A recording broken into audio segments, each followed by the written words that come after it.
Jemaat Tuhan yang terkasih, sebelum kita membaca dan merenungkan firman Tuhan, marilah kita menghadap Tuhan di dalam doa. Kita berdoa. Ya Tuhan, ya Allah Bapa kami dalam kerajaan sorga, kami bersyukur kepadamu atas penyertaan-Mu kepada kami sampai pada saat ini, di mana pada hari ini ya Tuhan Allah mengizinkan kami untuk boleh merayakan dan mengucapkan syukur kami kepadamu Tuhan, karena Kristus telah bangkit dari antara orang mati dan menjadikan kami sebagai umat-Mu yang percaya, sebagai pemenang ya Tuhan.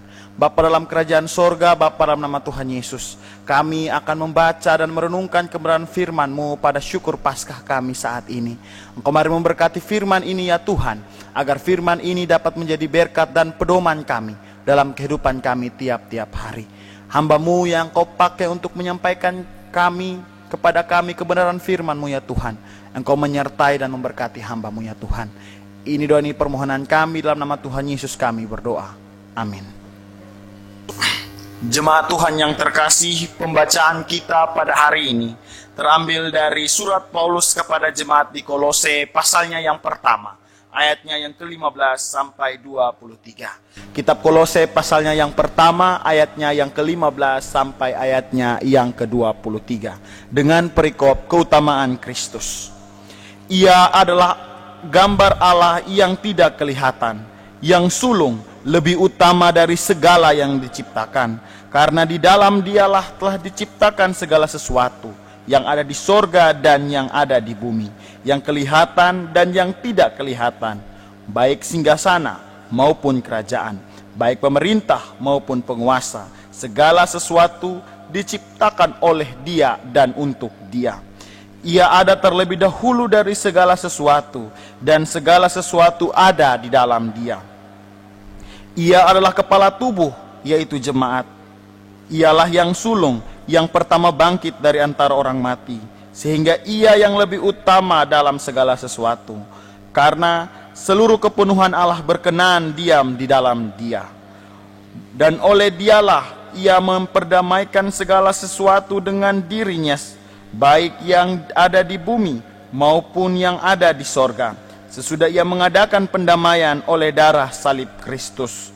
Juga kamu yang dahulu hidup jauh dari Allah dan yang memusuhinya dalam hati dan pikiran, seperti yang nyata dari perbuatanmu yang jahat, sekarang diperdamaikannya di dalam tubuh jasmani Kristus oleh kematiannya, untuk menempatkan kamu kudus dan tak bercacat dan tak bercela di hadapannya. Sebab itu kamu harus bertekun dalam iman, tetap teguh dan tidak bergoncang, dan jangan mau digeser dari pengharapan Injil yang telah kamu dengar dan yang telah dikabarkan di seluruh alam di bawah langit, dan yang aku ini, Paulus, telah menjadi pelayannya. Demikianlah firman Tuhan. Berbahagialah setiap orang percaya yang memelihara firman Tuhan dalam hidupnya hari lepas hari. Jemaat Batu Karang Kupang dan seluruh umat yang dikasihi Tuhan, Shalom. Selamat merayakan kemenangan Kristus atas maut. Paskah tahun ini mirip dengan situasi yang dialami oleh para murid di zaman Yesus. Mereka bersuka cita karena Sang Guru Yesus Kristus menepati janjinya. Dia bangkit dari kematian. Dalam sukacita karena kebangkitan, ternyata para murid masih dikejar-kejar oleh para tentara Romawi dan orang Yahudi yang membenci Yesus. Hidup mereka masih diburu oleh bayang-bayang kematian. Begitu pula Paskah 2020. Paskah kali ini disertai dengan wabah COVID-19. Penyakit dan kematian masih mengintai manusia. Masalah yang kita hadapi bukan itu saja. Banyak urusan tertunda. Penghasilan jadi tidak stabil. Kebutuhan kebutuhan sehari-hari sulit untuk dipenuhi. Orang rantau yang kena PHK juga berada dalam situasi yang dilematis. Tetap tinggal di rantau, bisa kelaparan. Pulang kampung pun akan berisiko untuk menularkan COVID-19.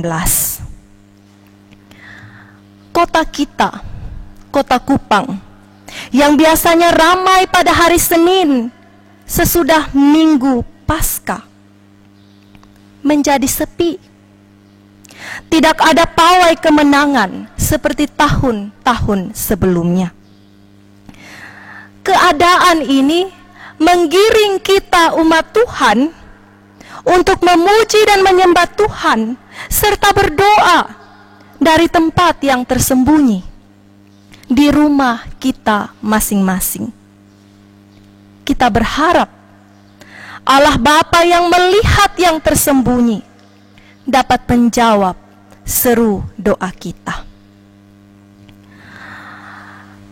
Baik para murid di zaman Yesus dan kita sekalian memiliki pergumulan iman yang mendorong kita untuk terus merenung dan mencari tahu apa makna kebangkitan Kristus bagi dunia yang masih bergulat dengan berbagai macam penderitaan.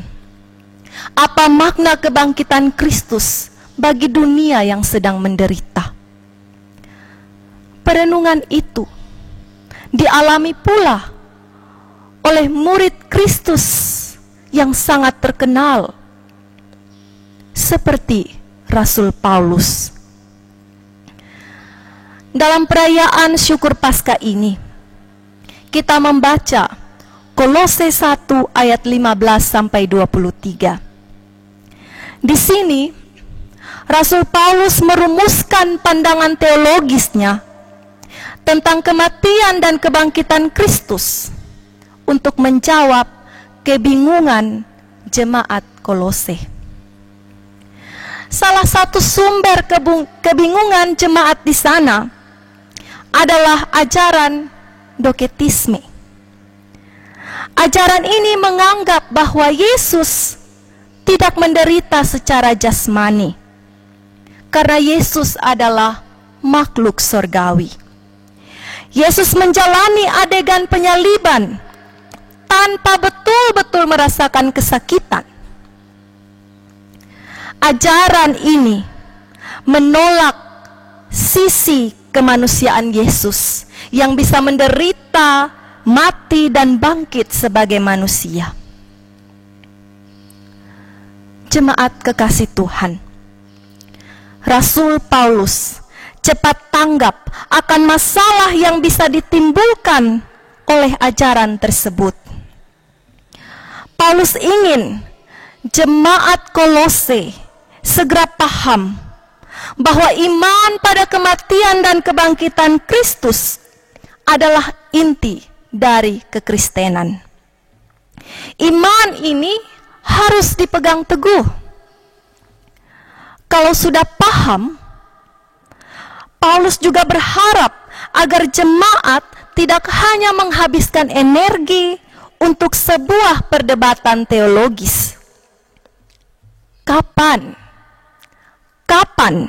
mau melakukan aksi nyata kalau waktu dan tenaga lebih banyak dipakai untuk berdebat tentang ajaran?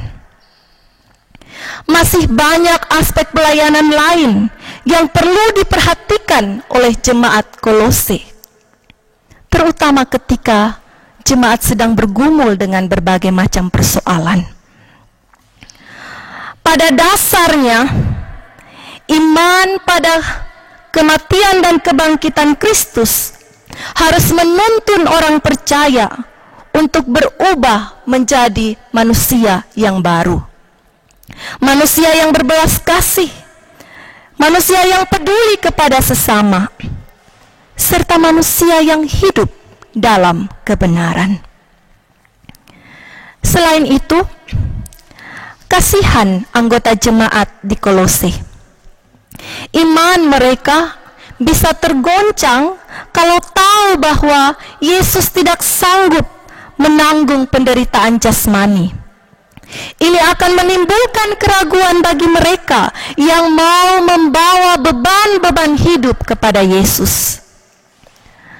Dalam hidup sehari-hari, kita juga sering meragukan orang yang belum berpengalaman. Karena kok itu orang bisa bantu ketong? Kalau dia sendiri sudah pernah mengalami yang namanya penderitaan. Karena dia mau ajar ketong, mau kasih motivasi ketong? Yang betul, Itu sebabnya Paulus perlu menegaskan bahwa Yesus itu adalah gambar Allah. Di dalam kitab Kejadian, istilah gambar Allah ditujukan kepada manusia. Paulus memakai istilah gambar Allah untuk menyatakan bahwa kemanusiaan Yesus itu benar adanya. Di sekolah minggu, kita diajarkan bahwa Yesus itu 100% Allah dan 100% manusia. Bukan setengah-setengah. Yesus adalah Allah yang menjadi sama seperti manusia, kecuali dalam hal dosa. Di dalam diri Yesus, kita dapat menemukan Allah yang mengasihi, Allah yang berbelas kasih, dan Allah yang hidup di antara manusia yang menderita akibat dosa, penganiayaan, sakit penyakit, penindasan, dan sebagainya.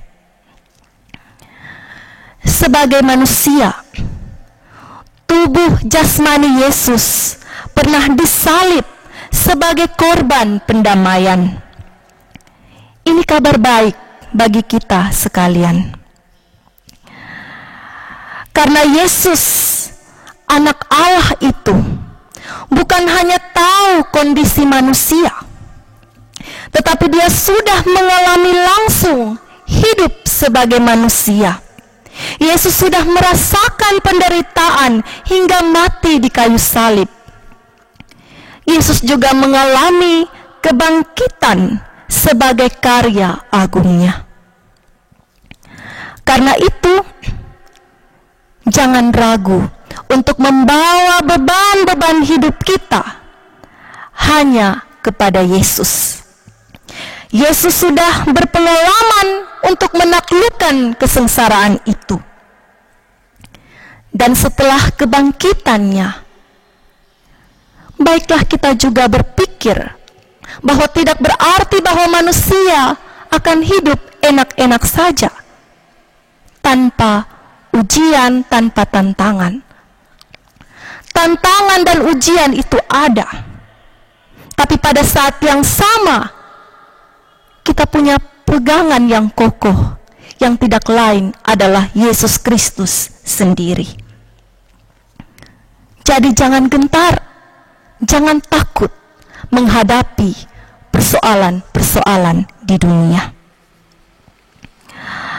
Setiap kali kita berdoa di dalam nama Yesus, di situ ada pengharapan, ada kedamaian yang kita nantikan.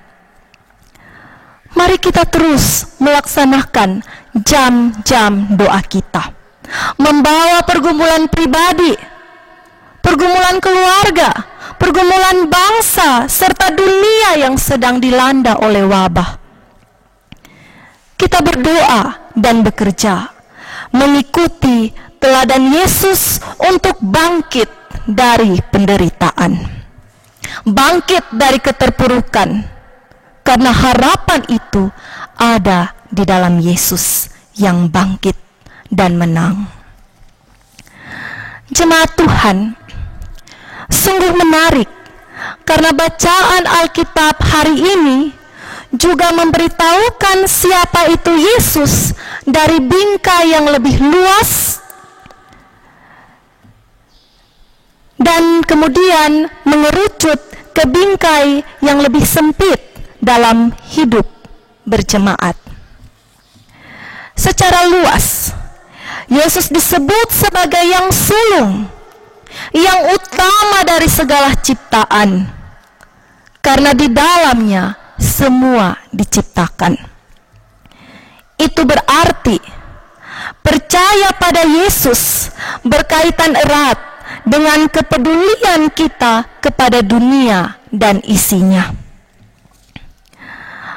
Hari ini, firman Tuhan mengingatkan kita bahwa wilayah kekuasaan dan kasih Allah di dalam Yesus Kristus sangatlah luas dan menjangkau semua makhluk. Karena itu, sukacita Paskah patut untuk disebar lewat tindakan kasih bagi semua ciptaan. Kesempatan kita tinggal di rumah memberi kita lebih banyak waktu untuk berkebun, mengurus ternak, merawat makhluk hidup yang lain.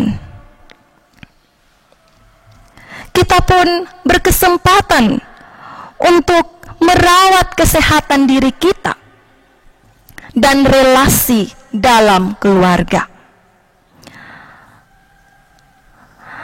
Ada orang yang sangat mencintai keluarga dan rumahnya, sehingga menganggap rumahnya sebagai istana, harta yang sangat berharga.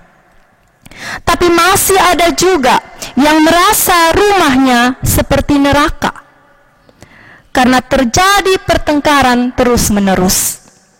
Tinggal di rumah bisa buat hati panas, darah mendidih, akhirnya stroke dan lewat sendiri. Bapak, Mama, Saudara, umat Tuhan terkasih, rumah kita bisa menjadi tempat yang nyaman, tempat penuh kasih dan damai sejahtera, kalau orang-orang yang tinggal di dalamnya mau berbagi kasih Kristus. Manfaatkanlah kesempatan tinggal di rumah untuk kebaikan diri kita, sesama dan makhluk ciptaan yang lain. Khususnya di tengah bencana COVID-19 ini, kita pun memaknai kebangkitan Kristus sebagai dasar untuk membangun solidaritas dalam mencegah dan menanggulangi corona. Virus corona ini bisa tertular kepada siapa saja, tanpa pandang ras, asal-usul, suku, agama, dan sebagainya. Sebagai respon, maka solidaritas kita harus lebih luas dan lebih kuat. Sekarang ini bukan saatnya untuk mencari siapa yang salah dan siapa yang paling benar. Bukan saatnya untuk mengkambing hitamkan, apalagi mendiskriminasi pasien dan keluarga mereka. Yang paling perlu sekarang ini adalah kita sama-sama berusaha agar wabah ini cepat selesai. Negara-negara di dunia yang terpapar oleh corona sedang berjuang untuk keluar dari masalah ini. Kita pun bisa mengambil peran dalam solidaritas global dengan mencegah corona, mulai dari lingkungan keluarga kita. Di saat seperti ini pun, pemerintah sedang gencar berusaha agar rakyatnya tetap hidup dan sehat. Pemerintah ada oleh karena Tuhan berkenan, dan pemerintah ada untuk melaksanakan kehendak Tuhan. Itu kata firman Tuhan yang kita baca hari ini. Kehendak Tuhan yang mana? Kehendak Tuhan untuk menjaga dan merawat kehidupan di bumi ini, untuk membantu ciptaan Tuhan bangkit dari penderitaan yang dialami. Pemerintah yang baik tentu tahu tugas dan tanggung jawabnya.